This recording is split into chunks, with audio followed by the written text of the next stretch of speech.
Mentionne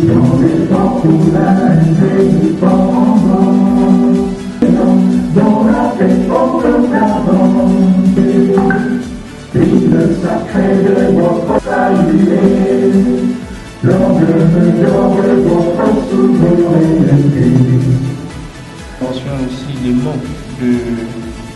Le créancier doit adresser une mise en demeure à l'autorité. Tour à tour les mots de l'organisateur et aussi du partenaire la Robank et aussi le mot de la ministre, l'état ministre de portefeuille par son représentant. Mesdames et messieurs, en vos grades et qualités respectifs, tout protocole respecté. C'est un honneur, un grand honneur d'ailleurs, pour le cabinet d'études, d'édition et de formation juridique de prendre la parole ici ce matin dans le cadre de ce colloque international qui va, n'est-ce pas, explorer la problématique du recouvrement de créances et de la gouvernance d'entreprise dans les États de l'espace OHADA. C'est un thème d'apparence simple, mais qui est évocateur, n'est-ce pas, de l'environnement juridique et socio-économique des affaires de nos États.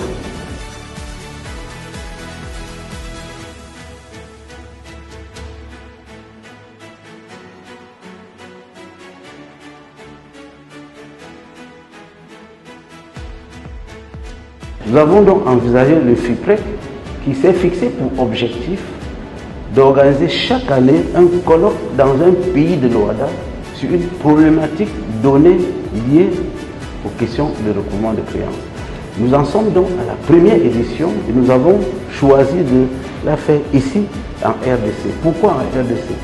Parce que nous considérons que la RDC c'est l'OHADA en miniature.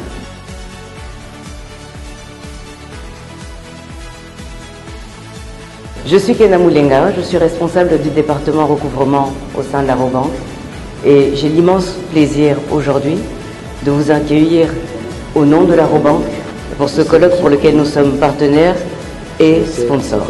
Chez Robank, nous croyons que la qualité du recouvrement reflète directement la qualité de la gouvernance. Une institution qui anticipe, structure et sécurise ses engagements financiers démontre sa capacité à durer, à protéger ses parties prenantes et à soutenir le développement économique.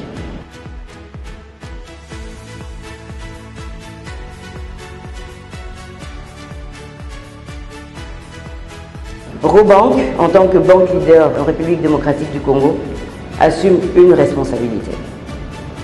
C'est d'être un acteur de référence, non seulement en matière de financement, mais aussi en matière de bonnes pratiques de gouvernance et de gestion du risque.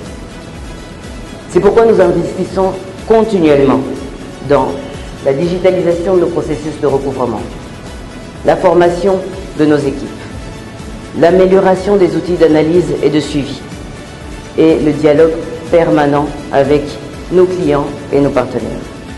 Je pense que cette question de questions...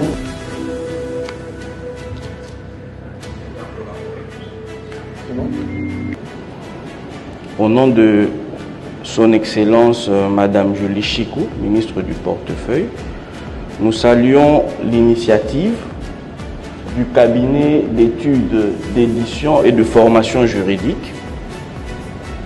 Et ici, le thème choisi, le recouvrement des créances et la gouvernance d'entreprise, a également une connotation très particulière, notamment pour les entreprises publiques dites du portefeuille de l'État, dans la mesure où celles-ci doivent absolument concilier l'exigence de performance économique avec celle de la bonne gouvernance, mais également du strict respect du cadre juridique communautaire.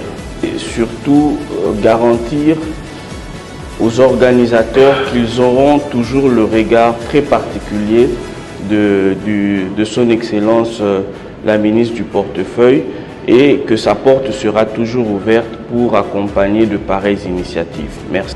Au nom du ministre de la Justice et garde des Sceaux, je déclare ouvert les travaux de la première édition du colloque sur le recouvrement des créances et gouvernance d'entreprise.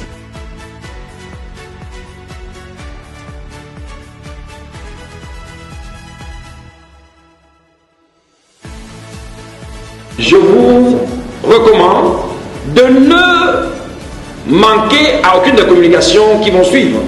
Car comme vous allez voir sur le programme, vous avez ici 5 grands modules qui ont été conçus afin de nous assurer que l'ensemble des thématiques gravitant autour du recouvrement et de la gouvernance des entreprises ont été appréhendées.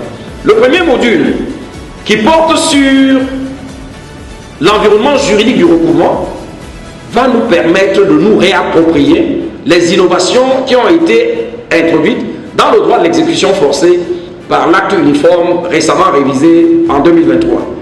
Alors, la deuxième thématique va nous ramener vers la question du recouvrement dans les entreprises classiques. C'est celle que nous connaissons. Mais le troisième module va surtout inciter sur la prévention des impayés. Alors, madame la représentante de Raobank vous disait, il n'est pas pertinent d'attendre que le contentieux naisse. Il faut anticiper sur ces difficultés-là. Car comme vous le savez, du maintien de l'équilibre financier de l'entreprise dépend sa pérennité. Et de la pérennité de l'entreprise dépend également le maintien ou la promotion même des emplois.